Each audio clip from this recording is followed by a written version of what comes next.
Hello and welcome everyone. This is Suraj और हम लोग पब्लिक एडमिनिस्ट्रेशन एमसीक्यू सीरीज देख रहे हैं।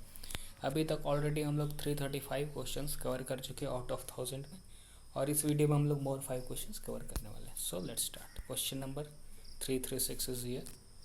विच of the following statements about the institution of CAG in India is correct? Controller and auditor general of India के बारे में इनमें से कौन सा स्टेटमेंट करेक्ट है? Option A, it is a colonial legacy. B, it is an innovation of independent India.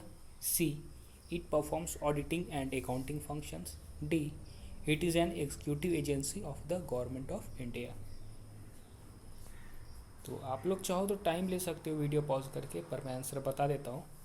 CAG के बारे में ये स्टेटमेंट सही है, option A, it is a colonial legacy. ये जो कैग है controller and auditor general of India, ये इंस्टीट्यूशन इंडिपेंडेंस से पहले ही बना था। ये ब्रिटिशर्स के द्वारा बनाया गया था। So it is a colonial legacy. CAG in India is a colonial legacy. Next question is here. Before independence the appointments to the all India services were made by secretary of state for India. ये correct option होगा इसका। Independence से पहले जो all India services में appointment होता था वो करते थे जो सेक्रेटरी ऑफ स्टेट होते थे इंडिया के लिए, वो करते थे ये काम। So next question is here. Which of the following statements regarding all India services are correct? All India services से जुड़ा हुआ कौन सा स्टेटमेंट सही है? 1, new all India services may be created only if council of states declares to do so by a majority resolution. Option 2, new all India services may be created if it is necessary or expedient in the national interest. 3, all India services may be created by a law passed by the parliament. 4, all India judicial service may be created by parliament by law. अब इनमें से correct code को चुनना है। Option A 1, 2 and 3, B 2, 3 and 4, 3, C 1, 3 and 4 और D all of this. तो all India services के बारे में क्या क्या करेक्ट है? तो 2, 3, 4 इस स्टेटमेंट इस क्वेश्चन का करेक्ट स्टेटमेंट है। तो ऑल इंडिया सर्विसेज के बारे में देख लेते हैं एक बार। ये जो ऑल इंडिया सर्विसेज है ये तभी बनाया जा सकता है जब ये नेशनल इंटरेस्ट के लिए ज़रूरी हो। New all India services may be created if it is necessary और एक्सपेडिएंट इन द नेशनल इंटरेस्ट। और next statement, all India services may be created by a law passed by the parliament. ये जो all India services है ये तभी create किया जा सकता है अगर पार्लियामेंट उस बारे में लॉ पास करे तो।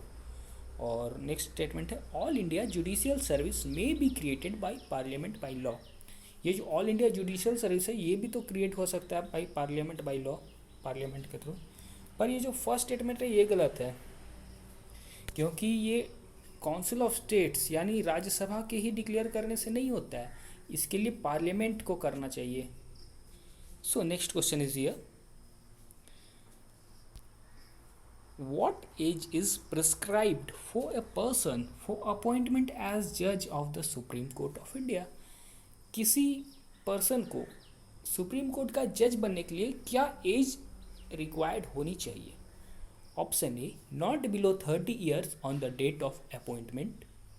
B, not below 35 years on the date of appointment. C, not below 40 years on the date of appointment. Or D, it is determined in such manner as parliament may by law provide. तो इसका correct option देखते हैं हम लोग। ये जो किसी भी पर्सन का अपॉइंटमेंट होता है एज जज ऑफ द सुप्रीम कोर्ट, ये होता है it is determined in such manner as parliament में बाय लॉ प्रोवाइड। जैसा कि पार्लियामेंट में लॉ बनता है उस हिसाब से एज डिटरमाइन होता है। सो next question is here. The cabinet in India is, ये जो कैबिनेट इंडिया वो क्या है? 1, a constitutional body. 2, part of the council of ministers. 3, institutionalized by uses। 4, policy making institution at highest level। इनमें से correct code को चुनना। Option A 1 and 2, B 2 and 3, C 2 and 4 और डी 2, 3 and 4। तो ये जो कैबिनेट है इंडिया का, the cabinet in India is part of the council of ministers, institutionalised by users and policy making institution at highest level. ये जो cabinet है ये पार्ट होता है काउंसिल ऑफ मिनिस्टर का।